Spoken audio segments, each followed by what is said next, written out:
1.2 million in sales, sold it and exited. First month we did £10,000 in revenue. The profit margins are 50% net. What you're selling at the moment isn't your passion, right? But you're making money. Dan Reeves. Dan Reeves. He is an e-commerce entrepreneur who built a $2 million paper gift business and sold it for a big payday. But when the new owner ran it into the ground, he bought it back for just $1 with no cash to restart. He rebuilt it into a 6-figure per month success. The first store was one that I thought was definitely going to be this multi-million pound business. Went from 6 figures down to like $2,000 profit. I couldn't even afford food. Like, it was crazy. So many different little areas that need to be fulfilled initially. Just try and do the role that you're going to hire before you hire somebody. I got a message saying I need to focus on my actual job. I don't have time to do this. And I was like, oh God, my orders aren't going to go out now. So my dad said, I'll just do it. Who can you trust more than your own parents? Bro, it's my biggest regret. When I was making the most money, I was renting cars and going and racing up mountains with my friends. It forced me to do a lot more work. I think the biggest change was that.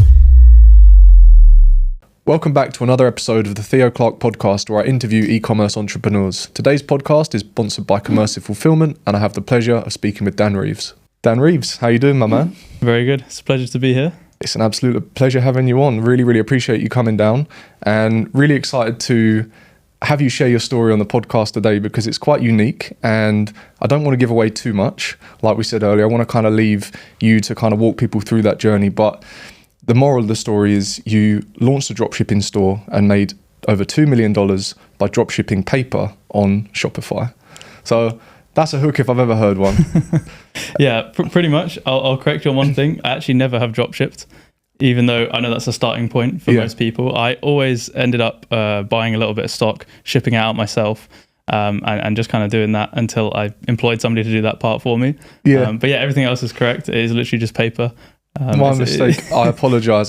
Selling paper on Shopify. Pretty much. And what amazes me most about your story and the way that you told it is that how you came up with the product idea. I don't want to give away too much, but it was while you were searching for a product for your grandma online, which initially sparked the idea, and you started looking into it and launched the store, and obviously went on to be successful. But prior to that, you actually had a store that wasn't quite so successful. Again, you weren't drop shipping, but you invested about 15K into that store. And as you tried to bring it to market, it didn't meet expectations and didn't end up generating any revenue. So maybe we could start about talking about your journey kind of into ecom, how you first launched that store, the things that you maybe did wrong and learned from, and then applied to the second store where you started selling paper, not drop shipping. Yeah, absolutely. So the first store was one that I thought was definitely going to be this multi-million pound business, but it was more of a passion project than a business. So I looked at it more of like, I just love this product, so I want to bring it to market, rather than with a business head and, you know, does this have product market fit? Will people buy this? But in essence, it was a waterless car wash product. And I loved it. You know, I spent so long like getting samples. We bought loads of custom stock, spent loads on getting the labels designed, the formula perfect, the scent perfect. And it was just like everything. Like every day, that was all I thought about, basically.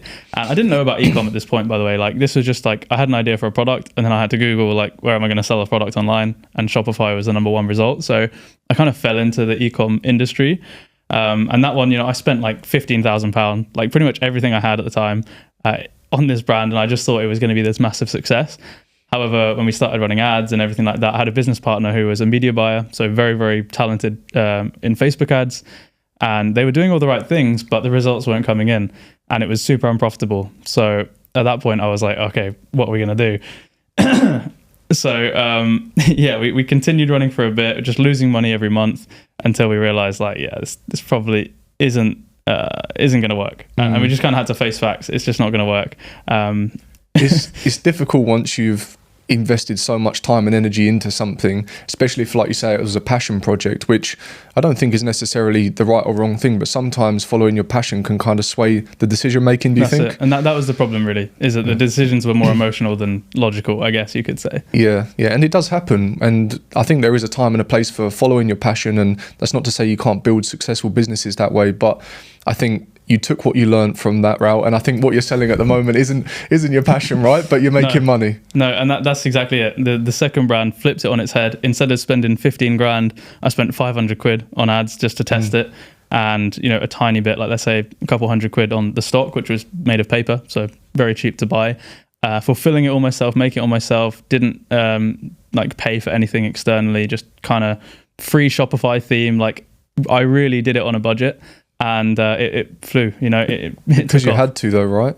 Yeah, I mean, that was it. I went from I had these online businesses before. I had an influencer agency, and that was my thing since I was 14 years old. I'd been in the YouTube business, and that's all I'd ever known. So physical products was something completely unknown to me, but that was all the money I'd made from my previous businesses that I'd actually saved, because I spent it on cars or travel or whatever, computers, like whatever kids do, and it was all the money I had left. And I was like, this kind of has to work. Because going from having a little bit of savings to spending it all on this brand, thinking I was going to be like Lord Sugar, like risk it all and then it's going to pay off, and then thinking, okay, now I've got 500 quid left in my bank, what do I do?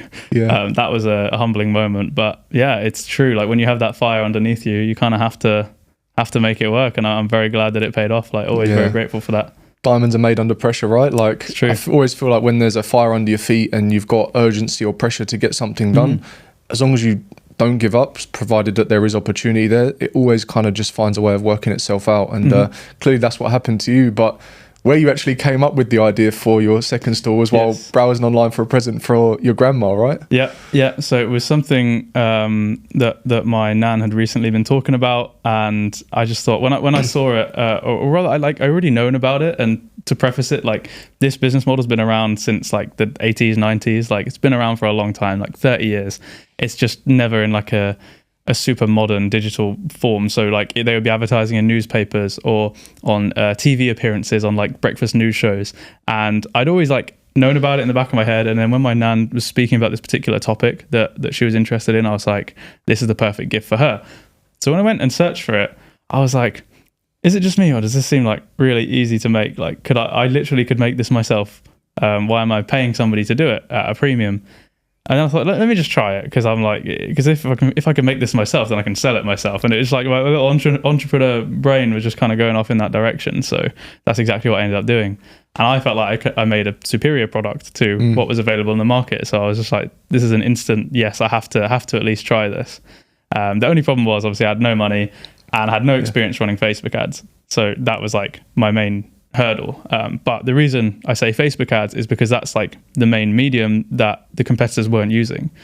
So when I was like when I found out about this product, I was like, hang on a minute, like nobody's advertising this on Facebook, yet they're getting tons of sales from I don't know where, just word of mouth, I guess.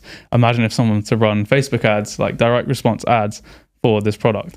So then I was like, I have to do it. So this is when I roped in one of my friends at the time. I was living in Birmingham, actually, in the UK for like 3 months. And over there, I had a friend who had a social media marketing agency. And I basically said to him, I was like, look, mate, I got no money, but I got this idea. And instantly he was like, yeah, this idea is a good idea. So I was like, okay, cool. How about you run the ads for me for the first month just to see how it goes. And then let's say we hit like, once we hit like 10K a month, let's say, I'll just start paying your normal retainer and become a client of yours. Now, his normal retainer was like 2.5k pounds per month, which was a lot of money if your business is only doing 10k. But I was like, at this point, I was just going to do anything just to get those ads live, because I just felt like it would work.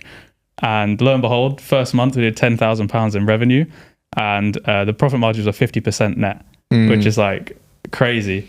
That's crazy. Like at this point, I'd not really been making consistent income, like especially with my agency. It was more like 1 month you'd make a couple grand, then you make nothing, then you make 8 grand, then you make nothing, and it's just like so inconsistent. But then instantly, from just having this idea, putting in 500 quid and getting back 5 grand profit, I was like, whoa, like there's something here, and I need to kind of refine this and learn a bit more about this. And that is how the journey into ecom started. So would you maybe say that you kind of discovered, like you said, a product that's been around maybe since the 80s or the 90s, or this particular style of product, noticed that they were maybe a little bit of maybe run by a slightly older generation, maybe, where they weren't leveraging things like meta ads or even paid advertising at all? I think you said they were relying solely on organic, and maybe they didn't even have a strong presence on socials. Yes. Which is a little bit different to how a lot of people that I know of these days do product research. They'll often scan meta ad library or have a look on Google and try to find products where people are already advertising them to get the green tick that, okay, this is a product that if people are advertising it, they must also be making money, and they'll use that almost like as a starting point for their product research. But what you've done is almost identified a product in a completely different market,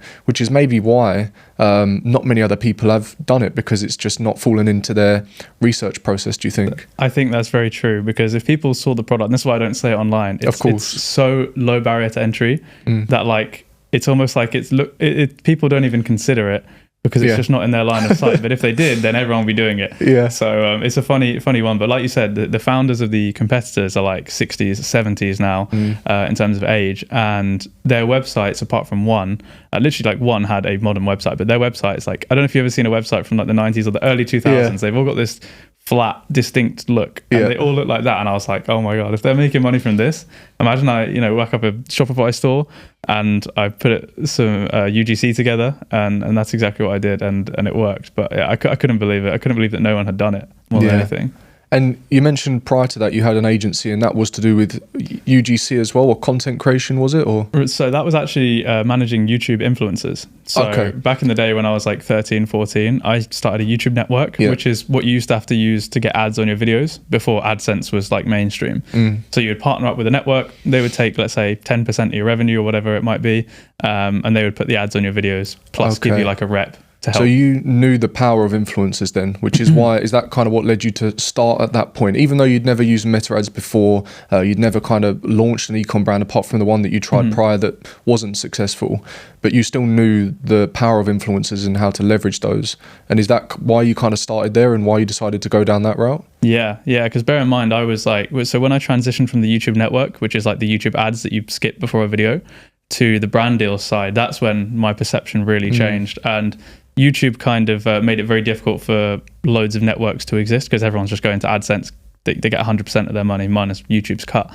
Whereas before they were paying YouTube's cut and another percentage to your network. So as a business, you got to adapt, you got to kind of pivot, and we pivoted into brand deals. So my agency was basically going, and they're now like the UK's biggest YouTube creators, which is really cool. But like when they were really young in their YouTube career, I would go and reach out to brands. Like you've probably seen, like, for example, like all the VPN like brand deals you see at the start of videos now.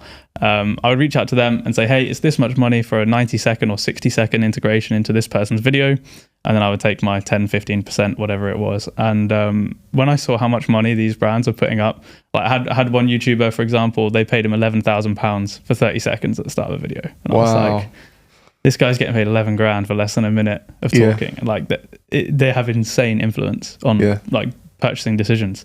So very, very, very big mindset shift then. And I was obviously like, 16 at this point. Like these are like my best friend's idols from school. They look up to these YouTubers, and I'm there like, trying to make a bit of money from them. It was a really fun dynamic. Like I actually loved that time of my life, but it just wasn't very consistent, I would say.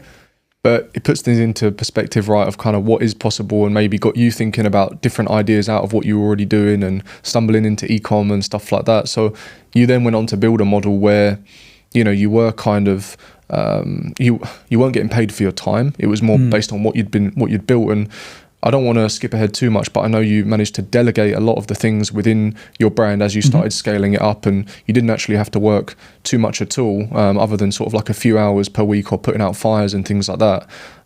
Is there anything else you think worth sharing before we get to that point about how you sort of started scaling the brand up, of any of other initial things you did at the start? You mentioned you introduced UGC, you hit 10K in your first month, which is amazing. And then, how did the months kind of follow after that? Even if it's not specifics for revenue, but like how did things progress? And then where did you get to the point where you started to delegate and build teams and stuff like that? Running an e-commerce business comes with many different challenges, especially when it comes to order fulfillment. Late deliveries, high shipping costs, and customer complaints can negatively impact your business, potentially leading to payment processing holds that will eat into your profit margins. That's why I'm excited to introduce you to Commercive, our sponsor today. They handle everything from manufacturing to storage and shipping with no hidden fees. And their dedicated WhatsApp support team are on hand to make sure you're always taken care of. Commercive offers 5 to 10 day shipping worldwide from China, with same-day processing and USA warehousing available for brands at competitive rates. Having served over 3,000 e-commerce sellers, Commercive has earned a reputation for reliable fulfillment. It's super easy to get set up. Just click the link in the video description and visit commercive.co to get a free quote. So from there, it was a case of just get more content, like more UGC, and up the budgets. And that worked for a little while, for a few months. So we started mid 2021. July 2021. And then basically for the rest of that year, it was plain sailing. It did pretty good. We did have some issues with like different agencies. We kind of switched around a little bit until we kind of found an agency we thought we were going to stick with in early 2022. And it was at that point that Mark Zuckerberg, in his infinite wisdom, decided to nuke us. So we got completely banned off Facebook ads.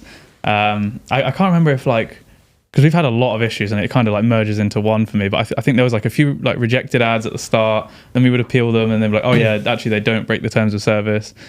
And then they would reject them again. And it was that until eventually they just banned us completely. And I was like genuinely like, oh my God, we just had our best month ever. And I'm about to cry because I didn't know that it was that like super easy to overcome. Like once you know the right people.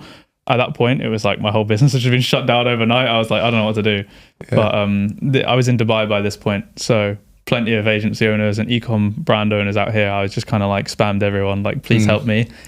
I have now a list of contacts, was able to, had to pay a bit of money, but I was able to get the accounts back up and we basically started again. And luckily, things slowly started to go up until like June 2022. We had another peak, Father's Day. So it's a gifting brand as well. Like that's the main reason why people are buying the product. So that did really well in June, and like since then it's like it's been crazy. And that kind of like June 2022 point was when I was also on a road trip with a bunch of my friends. So I wouldn't say I was putting in like 8 hours a day of work. I was literally working like an hour a day, if that. But the main thing like that was falling behind with me working so little was the customer support and everything like that. And this is where I learned about the world of VAs and the fact that like, okay, look, you don't have to really like risk a lot of capital by, paying national insurance or like pension plus a salary plus minimum wage. You can literally just pay somebody like month to month basis in the Philippines, for example, pay them more than their average wage in their country. So they're getting a good deal, but also less than what you would pay if you got an in-house employee in the UK. So that's exactly what I did. The same virtual assistant is with me to this day, like 2-3 years later almost. So yeah, really, really nice. And then from that point, I was like, okay, I'm starting to feel like a bit of a business owner now because it's not just me. Yeah. It's like, I have someone in the UK fulfilling the orders. I have my VA doing the customer support. And then I have like an agency running the ads. Which I later transitioned to a media buyer that kind of works a bit closer with me, like, and the team in-house. So it feels like more of he's not an employee, he's still a business owner, he's still freelance, he's got other clients and stuff, makes a ton of money, but feels more like a business and less like an agency that's kind of like trying to squeeze you of put in as little effort as possible, maximum effort as possible in the first month, 2 months, and then they kind of like maintaining. Then they're like, okay, what's the least amount of work we can do to keep that retainer? Now, not all agencies are like this. I just had like a bad run, I think. But also because I'd never run Facebook ads before. And I would say that's a massive point to everyone is like, just try and do the role that you're going to hire before you actually hire somebody. Because my biggest problem with this, even with this same media buyer I have today, I didn't know really how to direct somebody because I'd never done it. So if they just said something, I'd be like, okay.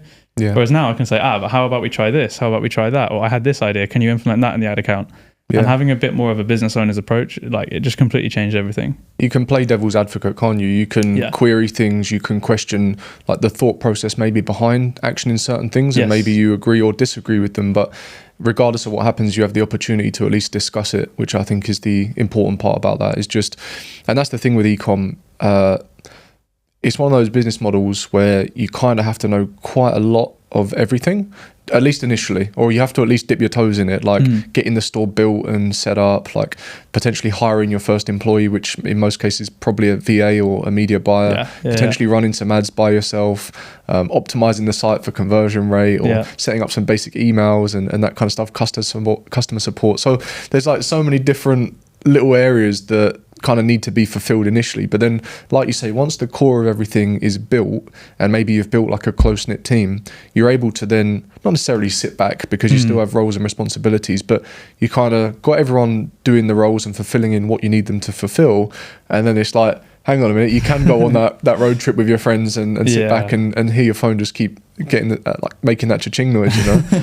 So. Yeah, I miss those days, man. I had to turn that off. Like, you know, once you get to a certain point, you have to turn it off. Otherwise, like, it just ruins your mental health. Good problem to have. Good problem. Yeah. Like, I'll only do it for like the first couple of weeks of a store now, just to feel that feeling again. But no, you can't have that, because I used to have like my emotions and my mood based on how many cha-chings I would hear in an hour, and if I didn't hear it, I'd be like an addict, like on my phone, like what's happening, what's going wrong. When really you got to look at things from like a weekly time frame. You can have a bad day, like it's totally normal. But I would say that's the biggest mistake I made when you said about like sitting back and relaxing, because although I got to go traveling and stuff, like now when I travel I work like all the time anyway, because I don't want to go back to what happened before. So like it was December 2022, had the best month of my life, made the most money I'd ever made, like literally like a yearly salary in a month, like genuinely just felt on top of the world. Like I can't even explain the feeling, right? Because imagine like 31 days of just every day waking up to like green and it was insane. But then it was while all that was happening, I was doing the least work, because everything was like so well oiled and functioning, and Q4, it's a gifting brand, like that's the time of year, Christmas, that we have our peak, our biggest peak. And I didn't do anything really, when in reality I should have been prepping new content for January. I should have been, had a bank of creatives ready to publish new ads in January, because the ads that perform in December might not perform in January. But I didn't really have that forward thinking. I just thought, okay, things are going well for me now. This is my life for the rest of my life. Yeah. And then the next month literally went from 6 figures down to like $2,000 profit. Wow. And I was like, whoa, like if I made that in a day last month, that'd be a bad day. Like, and I made it over the whole of January, and it took me so like by surprise that I kind of needed it, because then I was like, okay, I'm not done yet. I can't relax. Like there is a much bigger game to play. Like I need to really be putting in the hours. Otherwise it's not just going to stay at this level forever. So I think that period you were enjoying in Q4 was just the compounding effect of all the hard work you'd done leading into that point, plus coinciding with, Q4 being the best time in the year for ecom, especially with regards to gifting, if that's your niche as well. So that was probably what you were enjoying there, but you forgot about what was to come after that. And I think it's probably just a bit of a wake up call, right? That's it. And like I say, I needed it, like, because otherwise, that would have been my story. Whereas like, no, I want to reach new heights every time, every year. So I'm glad I still have that, like, well, now I do again have that kind of like hustler mentality where I just want to put in more hours, because it like more inputs equal more outputs, and it's as simple as that. So what period are we in now? December 2022?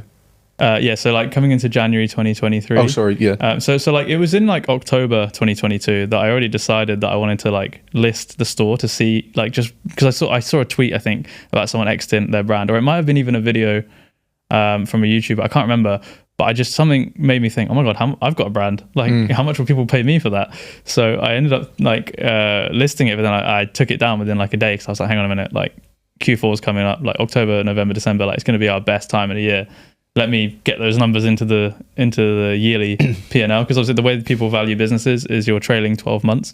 So whatever you made in the past 12 months in net profit, they'll give you a multiple of that, whether it's 2x, 3x, or more or less. So I thought, okay, let me get that number as high as possible, so that my, once they apply the multiplier, it's a good number. And anyway, after Q4 happens, that's exactly what I did in January, listed it. And because I listed it, I don't know why, I just assumed I was just going to get a buyer straight away. So I wasn't really putting much work in. I'm like, okay, we had an amazing year in 2022, lock in that number, and now everyone give me your offers. Whereas this process that I didn't know for me, it took 5 months.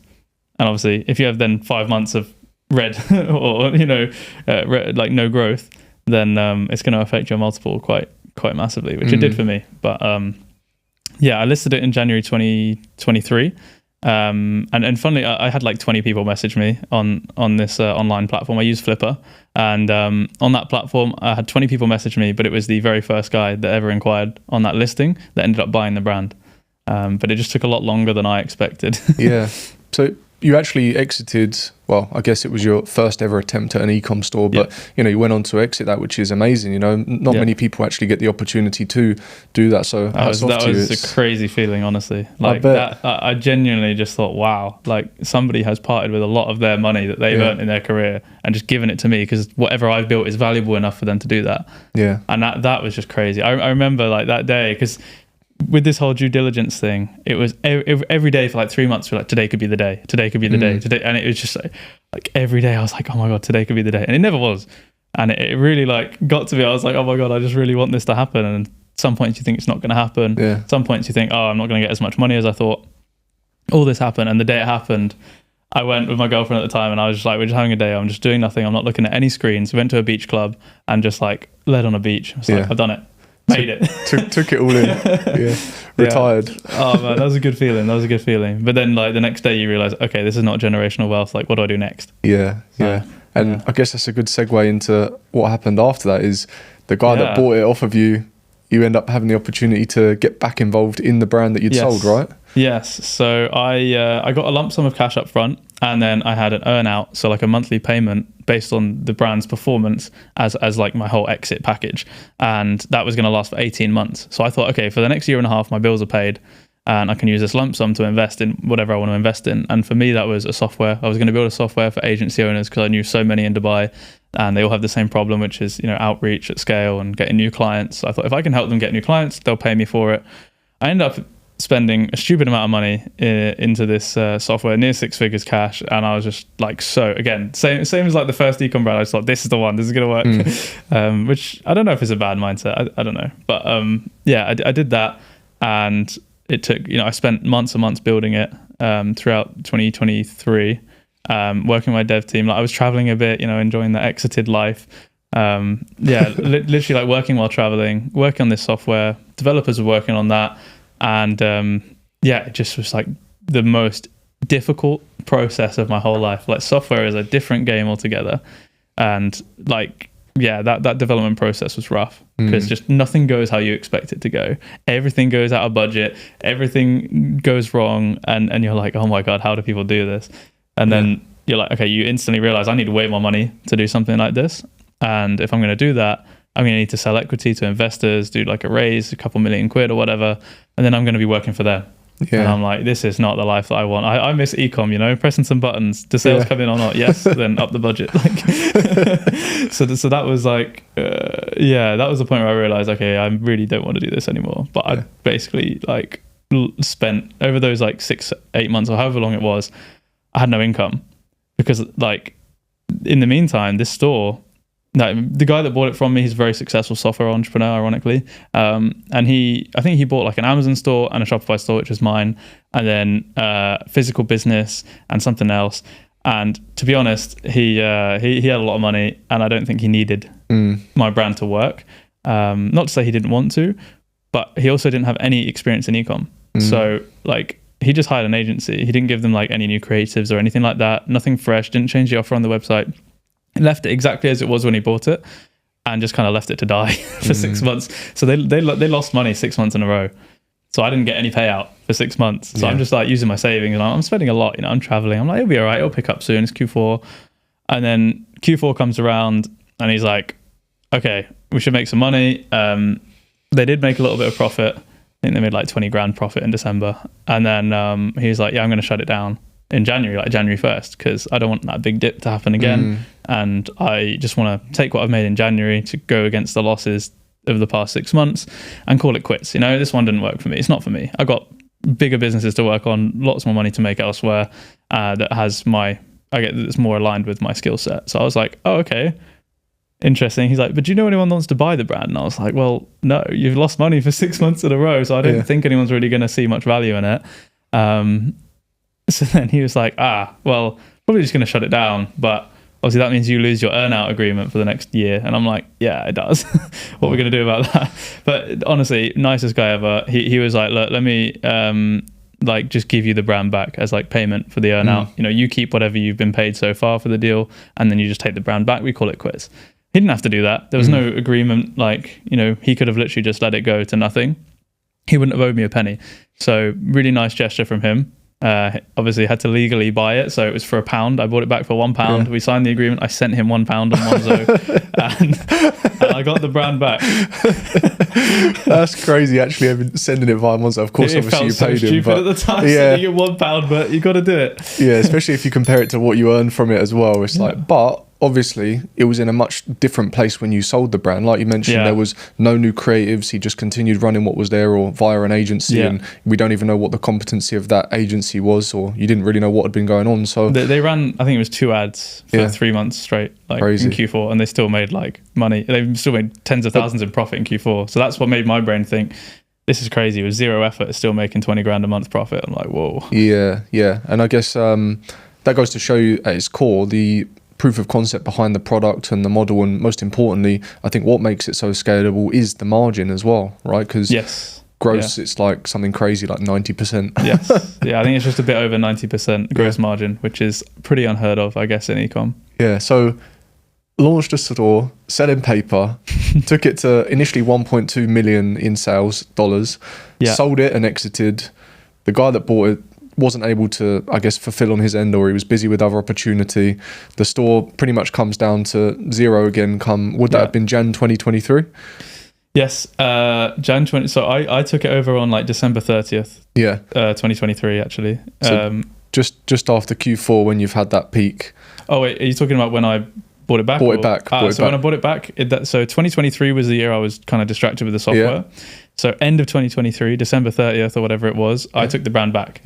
But at that point I'd exhausted like my entire savings. Like when I say like everything, I mean everything. And I was like, I could not believe the hole that I'd got myself into. And actually I told nobody about this. Like everyone else in Dubai probably thought I was just spending way more time working. That's why nobody's seen me. Like, bro, I was inside. I couldn't even afford food. Like it was crazy. Wow. And I got this brand back. Like I don't have any money to put into. What am I going to do? I can't even run ads for £10 a day. I don't have £10. Like, bro, it was the craziest time of my life. I was like, how did I get into this mess? Like from being in this massive high to then just the lowest of low. And like every month was like, oh my God, what am I going to do? But you know, I just knew I needed to take it back. So as soon as he offered it to me, I was like, yes, even though I knew I didn't have the money to run it. Because obviously it had fixed costs as well, right? We got the VA, we got all the subscriptions. Like I was like, there's no way I'm going to afford this, but I just had to make it work. So it was another one of those like fire underneath you moments.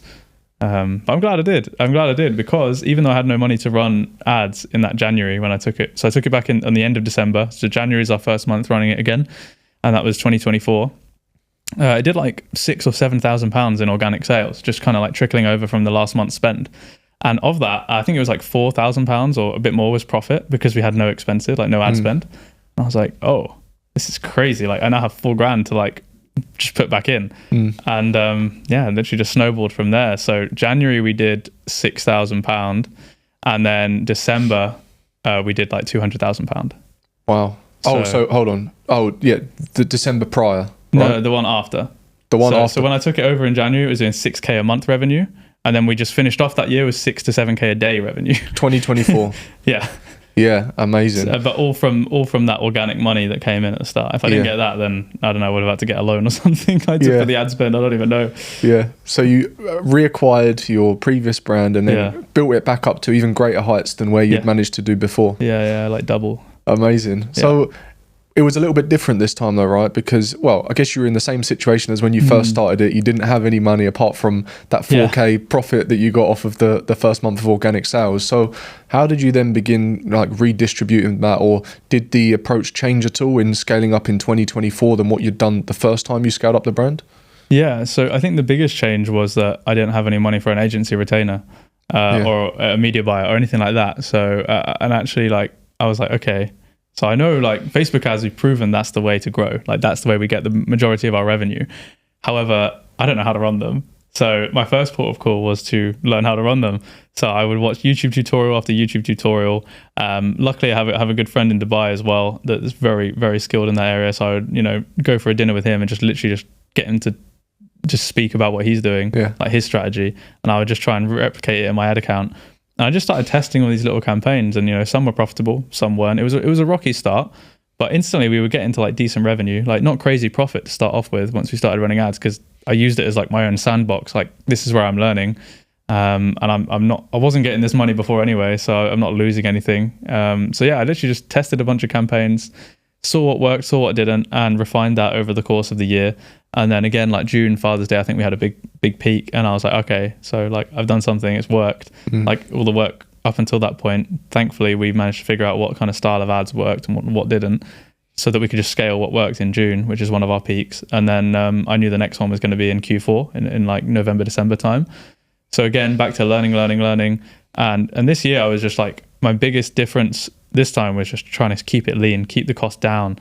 And it really helped, really helped, I think, because it forced me to do a lot more work, which as a business owner, you want to say, no, you should be delegating. You shouldn't be, putting in your own time, but there's a time and a place. Like you need to be going through that hustle phase first before you can then delegate. And that was probably the best thing I ever did, because now I can just start an ecom brand like that. And it's just like, I don't need to hire anybody. Like my current brands are run by my current team. Now, for example, like literally yesterday, I was creating a Shopify store for a new brand. And I know that I'm going to run the ads for that for the first month, get it to, I don't know, whatever it is, 20K a month or whatever. And then give it to my media buyer. Simple. Like it's a good system. For sure. So being that you've been through that process then, this past year just gone in 2024 and rebuilt the brand from scratch, but with a slightly different approach, a more lean approach where you're a little bit more hands-on in building some of the systems, the processes, the ads and this kind of stuff. Are there any things on reflection that you think could be applicable to maybe some other e-commerce businesses or people that are watching this? I guess maybe like hot topics of 2024, anything that you learned on that journey that you think is still applicable today and working well? Mm-hmm. Yeah, so the main thing that I had to learn was the Facebook side. And I would say on that side, there are tons of YouTube videos with tons of different strategies. You need to be using ABO, or you need to be using CBO, or you need to, I don't know, like so many different strategies. And you're like, which one do I pick? And it wasn't until I spoke to one of my friends that he was just like, bro, Facebook is 1,000 times smarter than you. Their AI and their algorithm has unlimited data, more than any human being that's ever used Facebook ads. Like they have access to everything. Let it do the work. And that changed the game, because I literally just took our like top performing ads, put it into all one campaign, one ad set, and just put a cost cap on it. So you say to Facebook, I don't want to pay more than £20 for a customer. And if it doesn't think it can reach that target, it won't spend. And if it does, then it will spend your money. And then we were just ultra profitable. The problem came then was like not getting it to spend. So for example, I would have this cost control on, and it doesn't spend. But the solution is so easy. It's just make better ads or make more ads, make new angles. So then you've only really got like one or two ways to go. It's either up the budget or make more ads. And boom, you like all of your like mental bandwidth is just like completely freed up, because you know exactly what to do at all times. So my advice to anyone, like if they were starting e-commerce, just keep it simple. Yeah. Like one campaign, one or two ad sets or whatever, like basically like one campaign per product, one ad set per country. Simple. Yeah. And despite you, I guess, discovering that and going through that learning process, in the end, you still decided to outsource your meta ads again. Yeah. What was the thought process behind that? Was it, well, I guess you can share. Yeah. So like we were doing okay. In terms of revenue. However, I just knew that our profit margins should be way higher, and our ROAS, obviously, which is what dictates the profit margins, should be way higher for Q4. And I was like, let me just run it myself though, just for now. Like, because again, I still don't really know what I'm doing. Like Facebook's been doing the most of the legwork for me throughout the year. And then I'm like, okay, but historically we've had to change our strategy in Q4. Like I mentioned earlier, the ads that worked in December don't work in January. And that's always been the case throughout every single year. It's been a pattern. So I thought, okay, the same is probably going to happen in Q4. I'm going to have to change something and be a bit more hands-on. But I don't know what. That's the problem, right? We're not having the experience. So I ended up letting it run for a couple of weeks in October, and it got to mid-October. And I was like, okay, I'm really not happy with how this is going. Like, we should be doing way more. And I went back to my original media buyer that I had when I sold the store the first time. And I said, look, this is where the store's at right now. What weak points do you see? And in the end, he gave me this like Loom audit and was like, yeah, I do this, and this, and this. I was like, okay, great. So I know what to do now. It was still within cost caps, but it was just a different way of testing different caps quicker, and of course more creatives and whatever. So I was like, you know what? I've learned a lot over these months and months and months. I know I can implement that strategy if I need to. There's nothing that like I don't really know how to do in all this. How much like to have you back on board? And he gave me a good offer. I hired him on the spot then, and worked with him ever since. And literally last week he flew to Dubai. I met him in person for the first time. He's doing really well. A lot of his other clients that he's got are growing. He's making a bunch of money because his retainers are growing. And we now work really well together, like super analytical approach. And he smashed it. Like Q4 oh my God, I was working on optimizing literally like every tiny little bit. I would not have had time for the ads. Like in my, even though the time input of clicking buttons on Meta is little, it's the mental bandwidth of thinking. It's the thinking time.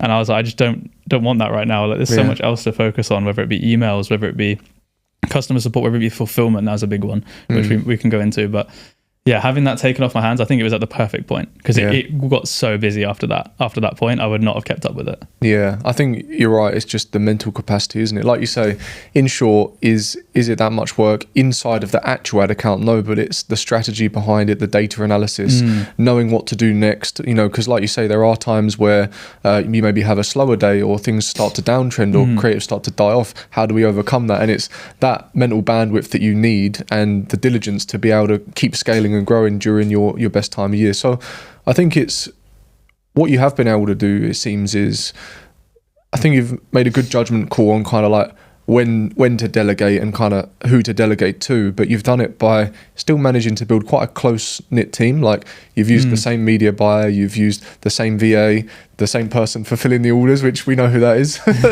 Yes. So when I moved to Dubai back in 2022, I had a friend fulfilling orders. Yeah. And it came one point where I don't know, I think I was like literally in a hotel about to finish my Emirates ID process and fully move here, when I got a message saying like, you know, I need to focus on my actual job. I don't have time to do this. And I was like, oh God, my orders aren't going to go out now. So my dad said, I'll just do it for now. You know, you don't have to pay me. And I was like, no, I'd pay you what I was paying my friend, like no problem. And like, you could just fulfill the orders. What could go wrong? Yeah. And literally nothing went wrong. It's been the best, like, I guess, working relationship of my life, because who can you trust more than your own parents? Yeah. And, you know, when the business grows, so we always like pay fulfillment per order. So when the business grows, they get paid more. Obviously the work is more, but, you know, like my parents are still relatively young. So I was like, I will retire you guys. Don't worry. I will make enough money to retire you guys. But for now, while I can't afford to do that and just pay them salaries, like what a better way than to work with them. So I was like, this is sick. So it grew from just my dad in start of 2022. And he actually fulfilled it even when the buyer bought the business. He was still the one fulfilling it. They kept him on, which was sick. So he knows everything inside out. To the point where we actually had to hire 2 additional people to help with fulfillment in like Q4, so November, December time. Yeah. So we literally had like, you know, a proper like conveyor belt operation going on, and it was incredible. Like I even just went back to the UK for Christmas, and me and my mum went in because I gave my dad and everyone else in the office, like obviously Christmas off, like as you do, like, it's kind of normal in the UK. You don't go into the office then, but I knew that if I didn't do it, then there would just be this massive backlog and everyone's order would be delayed. And I was like, you know what, why not? So it was literally for like 6 hours a day during Christmas. Like even on Christmas Day, me and my mum would just be in there packing orders, chatting away. And that was really eye-opening to see it physically in front of you. Because there's one thing, numbers on a screen, but when you physically have to put in the hours and you're sweating and you're like, you're packing all these things up and you're like, oh my God, this is crazy. I think that's probably quite a useful exercise for business owners. I'm not saying, you know, going down to the fulfillment center and packing orders on Christmas Day, but I mean just every now and then dipping back into the processes or keeping a pulse on them to see, can this be made more efficient? What is this process actually like? Yeah, you know, instantly I noticed like, okay, we're going to change this. Whereas like my dad was almost too polite to say like, this is slowing me down or this is slowing me down. Yeah. So now I'm like, anything that I can improve, send it to me. Even if we can't do it right away, I got a list of stuff.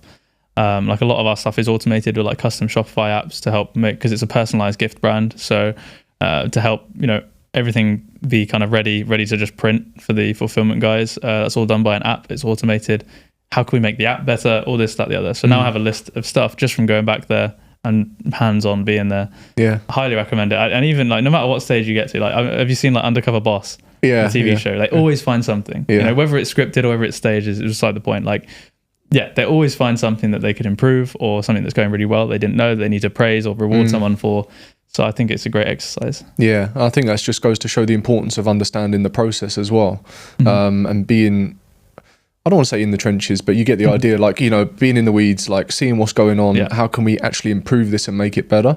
Because like you say, either employees are maybe too polite or maybe they haven't even noticed a way because they're so caught up in the day-to-day, they haven't realized, okay, how can I make this more efficient? Because they're just so caught up actually doing the thing and completing the task, you know? Very true. But it's an amazing journey, like kind of what you've been on, scaling the brand, selling the brand, revenue or income going down to zero, running the brand back up, employing, you know, your father during that, and your mum and things like that as well.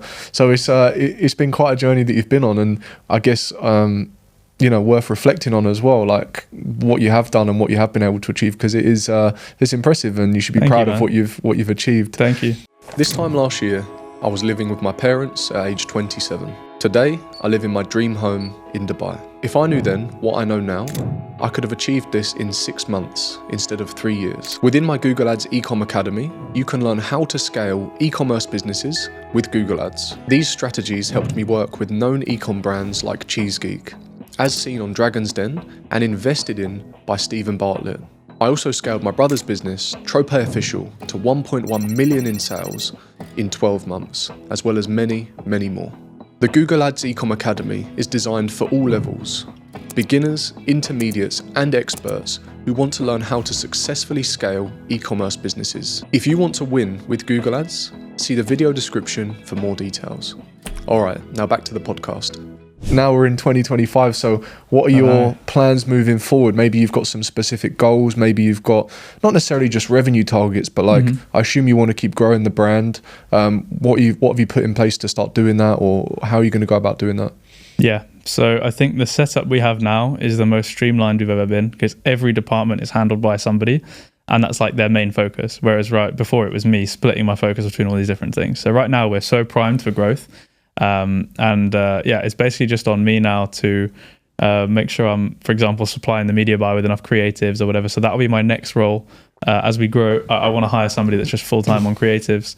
And then that'll be it, really. Like that's everything. The only thing I still do is email marketing, just because like I have the time, and when I've outsourced it in the past, like it just, you're paying for your time back. You're not paying for extra revenue. Like no one's ever been able to like outperform me, if that makes sense. Yeah.